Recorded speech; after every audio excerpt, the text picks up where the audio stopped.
World War II is often remembered as the Good War, a conflict that defined a generation and shaped the modern world. But for the United States, entry into the war was far from inevitable. Throughout the late 1930s and early isolationism gripped the American public. The horrors of World War I and the economic turmoil of the Great Depression made many wary of foreign entanglements. Yet, despite public resistance, a group of influential reporters, writers, and broadcasters played a critical role in shaping the narrative of the war overseas. Through their vivid accounts, urgent dispatches, and emotional appeals, they painted a picture of the growing threats abroad, making the case for America to intervene. This video explores how the power of the press and the stories it told helped shift the tide of public opinion and ultimately brought the United States into World War II. In the years leading up to World War II,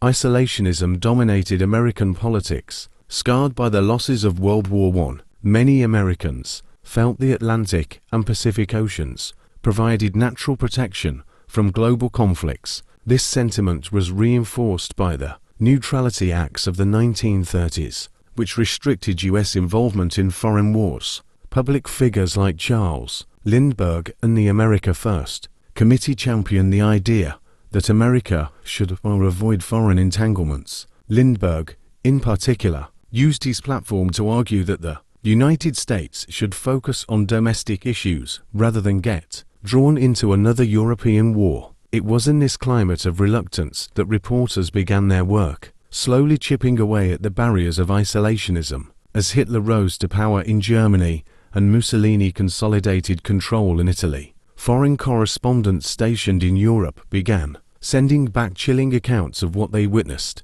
Journalists like William Shire, reporting from Berlin, provided first-hand descriptions of Nazi rallies, anti-Semitic laws, and the militarization of Germany. Through radio broadcasts and newspaper columns, reporters painted a vivid picture of life under fascist regimes. Their stories brought the brutality of these governments into American living rooms, breaking through the distance that had once shielded the public. While isolationists argued that these events were Europe's problems, these reports forced Americans to confront the growing danger posed by fascism.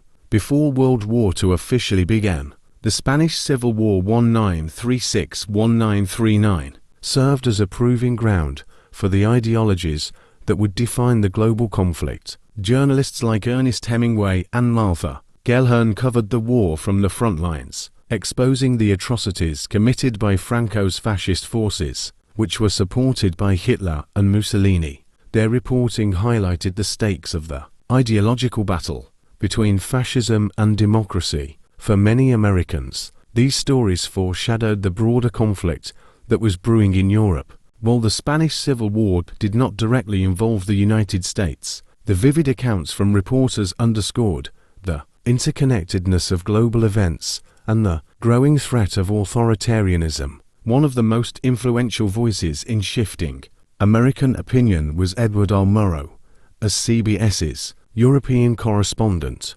Murrow's live broadcasts from London during the Blitz captured the harrowing reality of life under German bombing raids. Murrow's reports weren't just news, they were storytelling at its finest. His calm, authoritative voice brought the war into American homes, making it impossible to ignore. By describing the courage of Londoners and the devastation wrought by the Luftwaffe, Murrow helped humanize the war for an American audience. His work demonstrated the power of broadcast journalism to create empathy and urgency, bridging the gap between distant events and domestic concerns. In addition to written and spoken accounts, photographs played a crucial role in shaping public perception of the war. Images of bombed-out cities, refugees fleeing their homes, and concentration camps gave Americans a stark, visual understanding of the stakes. Photojournalists like Robert Copper captured the human cost of war in a way that words could not. These images were printed in magazines like Life and Time, reaching millions of readers by providing undeniable evidence of the devastation unfolding abroad. Visual media challenged isolationist narratives and made the case for intervention. In August 1941, Franklin D. Roosevelt and Winston Churchill to outline the Atlantic Charter, a joint statement of principles for a post-war world. While the United States was still officially neutral, the Charter was widely reported in the press as a sign of growing alignment between America and the Allies. Journalists framed the Atlantic Charter as a moral commitment to democracy and freedom, values that contrasted sharply with the aggression of the Axis powers. By highlighting the Charter, reporters helped shift the narrative from isolationism to one of shared responsibility, preparing the American public for eventual involvement in the war. Despite the efforts of reporters, it was the attack on Pearl Harbour on December 7, 1941, that ultimately brought America into World War II. However, the groundwork laid by journalists ensured that the public was not entirely unprepared. In the aftermath of the attack, the same reporters who had documented the rise of fascism turned their focus to rallying support for the war effort. Their stories emphasized the justness of America's cause and the necessity of defeating the Axis powers. By the time Congress declared war, the press had already helped transform public opinion, making intervention not only necessary but widely supported.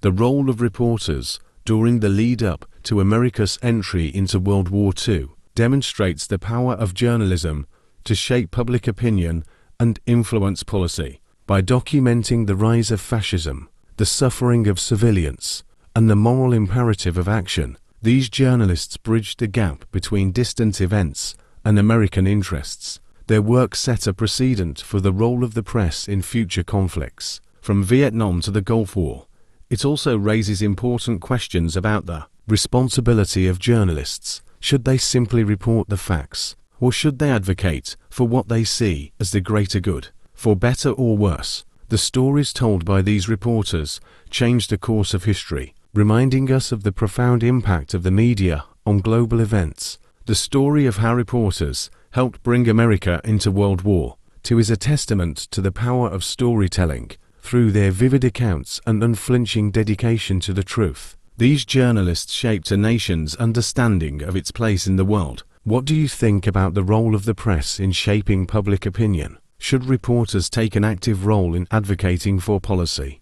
or should they remain impartial observers? Let us know in the comments below. Don't forget to like, subscribe, and join us as we continue to explore the hidden stories of history.